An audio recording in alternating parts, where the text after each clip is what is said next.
Hey, it's Tom Llewellyn with Civil. Hey, why not just kind of broach a whole different thing? It's like, how are we different than, as a think tank and as a sponsor for candidates, than the Democrats or Republicans, right? And, let me begin with a joke that's probably 40 years old at least. I heard it from Governor Wilson from California in a speech. And it's just indicative of our government. And I think most of us kind of feel that way because the government leaves us scratching our heads sometimes. But it begins with a cattle farmer, right? He's out with his cattle, and he's got a coyote problem, he's got his rifle, and he's about ready to pick one off, and he gets the tap on the shoulder from a guy behind him that says, "I'm here from the federal government. I'm here to help you." And he goes, "Well, I got a little bit of a coyote problem here. I'm about to take care of it, And as he's raising the gun, he gets the tap again. The guy goes, "Hey, look, we got this thing figured out. We have something that'll help sterilize the coyotes." And the guy goes, it's like, "Look, I think I got this taken care of." And, raises the gun again, gets ready to shoot, guy taps him on the shoulder. "Literally, man, we figured it out.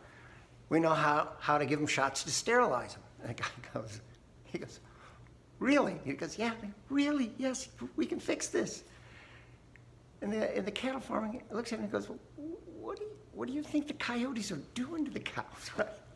And it's like, that's kind of our government, right? It's kind of like we tend to go out as Republicans. Democrats tend to go out and they go find problems. They're looking for trouble. They're trying to find something for trouble because that makes them look good if they can figure out an answer to the problem, even if it's the wrong answer. Even if they spend lots of money, it doesn't fix it. It's kind of their MO, right? It's freaky, but that's what our government has been, especially bad the last 20 years. But man, this has been going on a long time, right?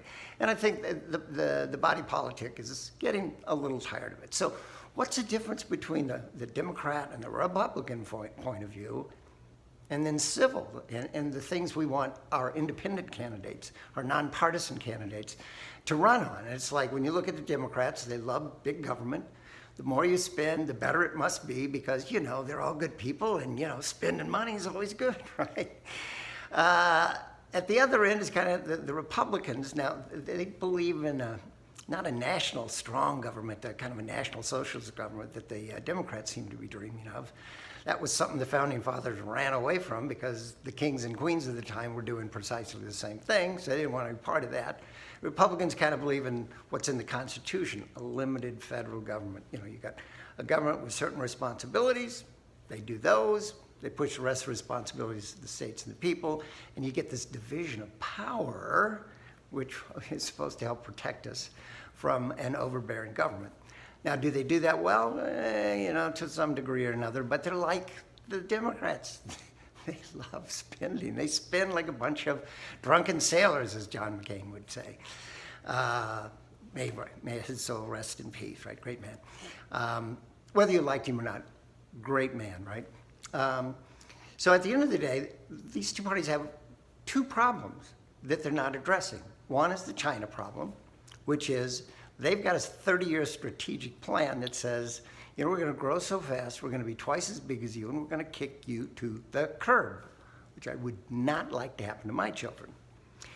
The second one is their plans, which are 2 years long, if they last that long, don't really sponsor growth. It'll be by 2.5%, 2%, whatever, and which is what the Chinese would love us to keep doing.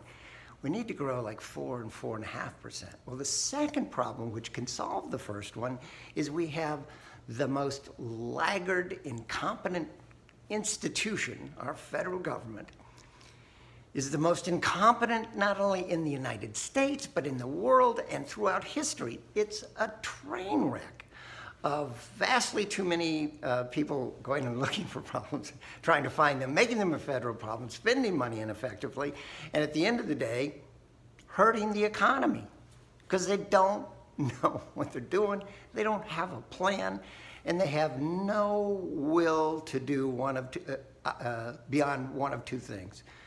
A big government or a small government, but they don't get the idea of smart government. How do you run the government so well that it costs less and it improves our lives. It reduces poverty, it educates our kid, gets our retirement system under control where it's a savings-based system instead of a debt-laden system that there's no tax that'll fix. Civil has ideas that will help. So what's our strategy? First one, no big money. Big money is killing America because they have all the power. The rich and influential have all the power, and they buy more when they need it. The guy that gives a $10 donation to one of these two parties, they're not buying a valve, they're not keeping the lights on, they're not doing anything. Their money trails everything. And God forbid that $10 donor goes to Washington and says, hey, could I meet with the congressman? Yeah, that ain't happening, right? So no big money. Second is we're going to be we're going to be an institution that endorses candidates, independent, nonpartisan candidates with this new idea, this innovation in government, that's smart government, that's better run government, that's effective government, that is evidence-based, right? Real evidence-based, right?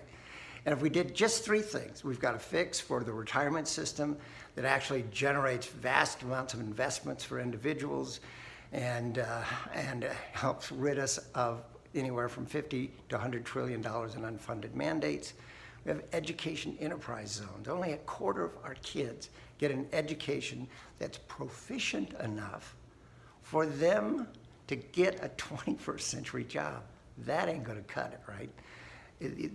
The way we've done education just has to stop. Education enterprise zones will allow parents and students, when their schools are failing or underperforming, to solicit bids from new school vendors, I guess you could call them, so they have an opportunity to get into school that's using best practices versus whatever the public practices are, which have not been good for 3/4 of our children. If we just did those two things, just those two things, over the last 10 years, our budget would have been reduced by a third.